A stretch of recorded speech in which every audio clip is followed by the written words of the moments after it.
अनाथ। राघव अपनी माँ को बहुत दिनों से नीति से शादी करवाने को मना रहा था, किंतु वो तैयार नहीं थी। वजह केवल इतनी थी कि नीति एक अनाथ लड़की थी, जो राघव की सहकर्मी भी थी। मजबूरी में राघव ने कोर्ट में जाकर शादी कर ली। राघव, ये अनाथ तुम्हारी पत्नी भले हो सकती है, पर मेरी बहू नहीं। राघव नीति के साथ शादी के बाद जब घर आया, तब उसकी माँ सुलोचना जी बोली और अपने कमरे में चली गई।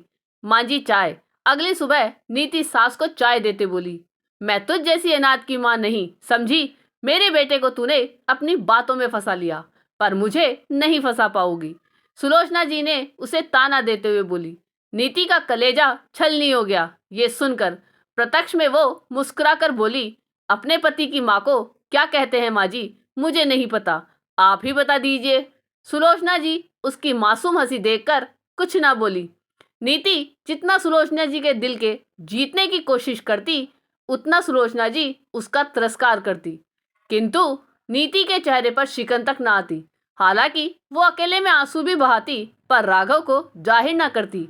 क्यों सह रही हो इतना सब नीति? मुझसे शादी करके तुम्हें सिवा तिरस्कार के कुछ नहीं मिला। आज फिर किसी बात पर सुलोचना जी ने नीति को काफी सुनाया, तो राघव उसका उदास चेहरा देख बोला, अरे मिला क्यों नहीं, बचपन से माँ के लिए तरसी हूँ। तुमने मुझे माँ दी है ना। स्कूल में जब बच्चों की मम्मी आती थी, तो मैं अनाथ उन्हें देख ईश्वर से शिकायत करती थी। ईश्वर ने देखो मुझे सास के रूप में माँ दे दी। नीति मुस्कुराकर बोली, किसे बहला रही हो नीति? तुम भी जानती हो माँ तुम्हें बहू तो क्या इंसान तक नहीं समझती। हमेशा अपने तानों से तुम्हारा कलेजा छलनी करती रहती है। तुम्हें क्या लगता है तुम मुझे नहीं बताती हो तो मुझे पता नहीं? राघव बोला। राघव, मुझे माँ की बहू नहीं बेटी बनना है, इसलिए वो मुझे कितना सुनाए, कितना मेरा कलेजा छलनी करे, मैं उफ नहीं करूंगी, क्योंकि इस अनाथ को माँ चाहिए और तुम हम माँ बेटी के बीच मत आया करो। मेरी माँ बहुत अच्छी है, बस थोड़ा नाराज है, जो कि लाजमी हुई है। उनके कितने ख्वाब होंगे तुम्हारी शादी को लेके, जो मुझ अनाथ की वजह से टूट गए। नीति उदास हो बोली।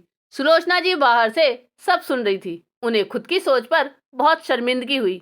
ये बेचारी मुझसे माँ का प्यार पाने को इतना सब सह रही है, और मैं सिर्फ इसका तिरस्कार कर रही हूँ, जबकि अकेले इसकी तो गलती नहीं, शादी तो मेरे बेटे ने भी की है इससे। उन्होंने सोचा, उनकी आंखों में उस वक्त आंसू थे। ना बेटा, तू अनाथ नहीं, मैं हूं ना तेरी माँ। अचानक सुलोचना जी अंदर आई और भरे गले से बोली, माँ। भरे गले से नीति बोली। उसे यकीन नहीं हो रहा था कि उसकी सास उसने उसे स्वीकार कर लिया। हाँ बेटा, इतनी अच्छी बहू तो मैं भी ना खोज पाती, जो मेरे बेटे ने खोजी है। और मैं मूर्ख सिर्फ इस बात से उसका तिरस्कार कर रही थी कि वो अनाथ है, जबकि मुझे तो इसकी माँ बन उसके जीवन में ये कमी भरनी चाहिए थी। सुलोचना जी बोली और उन्होंने अपनी बहू को गले से लगा लिया। नीति भी सास के गले लग फूट पड़ी, क्योंकि आज उसने माँ को जो पाया था। आपको ये कहानी कैसी लगी, यह कमेंट करके जरूर बताइएगा। चैनल पे नए हो तो सब्सक्राइब जरूर कीजिएगा और वीडियो को लाइक और शेयर कीजिएगा। धन्यवाद।